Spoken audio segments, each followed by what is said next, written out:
আপনারা যে কাপড় ব্লগের নামে নষ্টামি করেন, আপনাদের ফ্যামিলি কেমন সাপোর্ট দেয়? সাপোর্ট দেয় মানে আমাকে কাপল ব্লগের ক্যামেরাই তো ধরে আমার মা। আমার ক্যামেরা অন করছেন, ফ্রেম ঠিকঠাক ভাবে আইতাছে তো? বাবা তুই একটু সোজা খারা, তাহলে ক্যামেরা একটু সুন্দর লাগবো। আর বৌমা তুমি তোমার মানজাটা বেঁকা করে দাঁড়াও, তাহলে পুলারা ভিডিওটা দেখে মজা পাইবো। আর তুমি ভিডিও তো উন্না পড়ছো কে? তোমার এটা কতবার কইছি ভিডিও করার সময় উন্না পারবে না, উন্না ফেলাও। ভিউ একটু বেশি হইব, যত ভিউ তত টাকা। নাও মা, এখন ভিডিও শুরু করো। আচ্ছা, এই বিষয়ে ভাবির মা কিছু বলে না? ওর মা কি কইব? আমাকে সব ভিডিওর স্ক্রিপ্ট দিতে লাগে ওর মা। আমরা কাপল ব্লগার, তাই আমাদের সম্মান দিয়া লজ্জা দিবেন না, কারণ আমরা সম্মানের যোগ্যই না। এই তোমাদের ডায়লগ গুলা তো হইতাছে না, তোমাদের ডায়লগ গুলা আর একটু অশ্লীল হইতে হইব, কারণ যত বেশি নেগেটিভিটি তত বেশি ভিউ, আর ভিউ মানেই টাকা। আর জামাই বাবাজি, আমার এই মেয়েরে কিন্তু তোমার এমনি এমনি দেয় নাই, আমার এই মেয়ের চেহারা পয়সা তোমার কোটিপতি হইতে হইব। আর এই নাও তোমাদের নতুন স্ক্রিপ্ট, যত ধরনের বেহায়াবো না সব এই স্ক্রিপ্টে আছে। আম্মা, খালি আপনারা আমারে পাশে থেকে সাপোর্ট দিছিলেন দেখা আজকে আমি একজন সফল বউ ব্যবসায়ী। পোলাপান নির্লজ্জ হওয়ার পিছনে যে বাবা মার কতটুকু অবদান থাকে, এটা শুধুমাত্র কাপড় ব্লগারদের বাবা মারে দেখলেই বোঝা যায়। আর ওরা আম্মু স্কিপ দেয় দেখে আমাদের কাপড় ব্লগগুলা এত ইমোশনাল হয়। আমিও তো একবার কাপড় ব্লগ দেখছিলাম, এত ইমোশনাল একদম পানি বের হয়ে যায়, কিন্তু চোখ দিয়ে না। তাইলে কোন দিয়া কাকা? ওইটা তোমার কাকিরে যায় জিগাইও। আচ্ছা, পরবর্তী প্রশ্ন। এই যে বউ ব্যবসা করে আপনি এত সফল, তো কোথাও গেলে কাপড় ব্লগার হিসেবে মানুষ আপনাকে কেমন সম্মান দেয়? সম্মান তো প্রচুর দেয়, তাই না বেবি?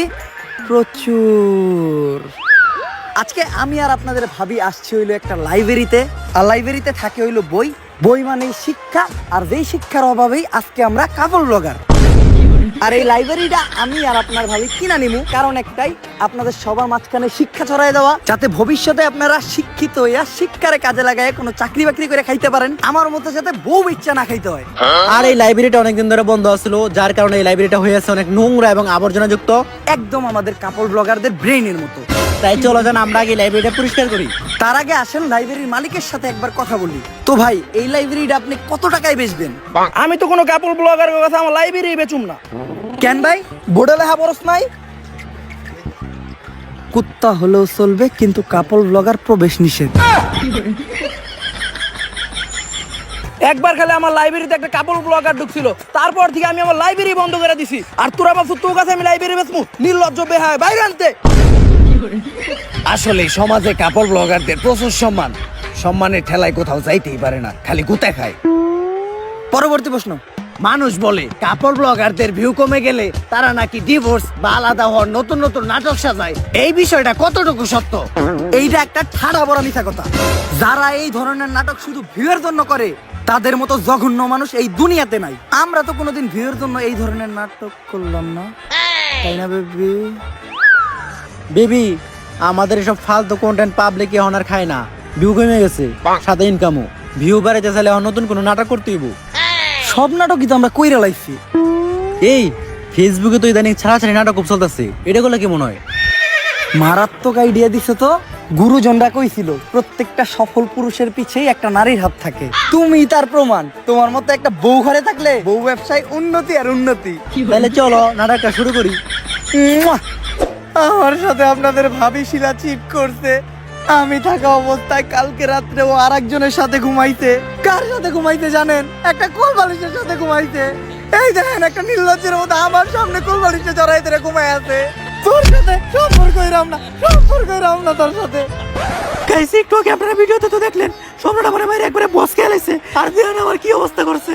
আর আমিও টয়লেটে দাঁড়িয়ে লাইভ করতেছি, কারণ সম্রাট আমার থেকে ফেসবুক পেজ সব কিছু নিয়ে গেছে। আপনারা আর একটা বিচার করুন। বেবি, তোমার লাইভ করা শেষ হয়েছে? আমাকে এই নাটকের পর তো আমরা পুরা ট্রেন্ডিং এ পড়ছি। কিন্তু মানুষ তো গালি দিতেছে। গালি দেখ, ভিউ তো হইতাছে, ভিউ টিকা টাকাও তো হইতাছে। এই ট্রেন্ড টিকা যখন আবার আমরা নাইমা যাবো, তখন আবার আমরা মিল হয়ে যাবো, ওইটার ভিডিও করবো, তখন আবারও আমরা আলোচনায় এসে করবো। টেকাই টেকা। আর আরেকটা বিষয় খেলে আপনারই কই, আমরা ডিভোর্সের নাটক করবো কেমনে? আমরা তো বিয়েই করি নাই। লাইভ চলতাছে, কিছু কই নাই আমরা। এই পরবর্তী প্রশ্ন। এইটাই শেষ প্রশ্ন। আর এই প্রশ্নটা শুধু আমার না, পুরো বাংলাদেশে। এই যে কাপড় ব্লগ করে আপনারা এত গালাগালি খান, সমাজের মানুষের কাছে এত অপমানিত হন, অসম্মানিত হন, তারপরেও কি আপনারা সুখী? অবশ্যই সুখী।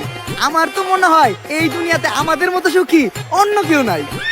দর্শক, এদের দেখলেই বোঝা যায় এই দুনিয়াতে তারাই সবচাইতে বেশি সুখী, যাদের কোনো লজ্জা শরম নাই, নির্লজ্জ। আজকের ইন্টারভিউটা এই পর্যন্তই। সবাই দোয়া করবেন ভাই আর ভাবির জন্য, যাতে তাদের বউ ব্যবসায় আরো উন্নতি ঘটে। দেখা হবে পরবর্তী কোন ইন্টারভিউতে। অসময় টিভি থেকে আমি রিপোর্টার কাকা। ভাই লাস্ট একটা কথা, আমরা কাপল ব্লগার, আমাকে লজ্জা শরম নাই, তাই আমরা বউ ইচ্ছা খাই। ক্যামেরা ট্যামেরা ঠিক মতো গুছাইছ তো? হ কাকা। লেরের ইন্টারভিউ নিলাম, কাপড় ব্লগার গো ফালতু পেঁচাল হই না, কান ভাইটা রক্ত বের হইতাছে। এখন যে কানে ডাক্তার দেখাইতে হইব। কাকা একটা সুসংবাদও আছে, আপনার প্রমোশন হইছে। যাই, এখন অন্তত কানের চিকিৎসার খরচটা উঠবো। আর কাকা আমাকে অসময় টিভি আপনার ইন্টারভিউ খুবই খুশি, তাই তারা নেক্সট ইন্টারভিউর জন্য আপনারে বাংলাদেশের একজন বিখ্যাত টয়লেট ব্লগারের কাছে পাঠাইবো। লেরের রিপোর্টারের চাকরি করুম না। কেন কাকা? ওইটা তোর কাকিরে যায় জিজ্ঞেস।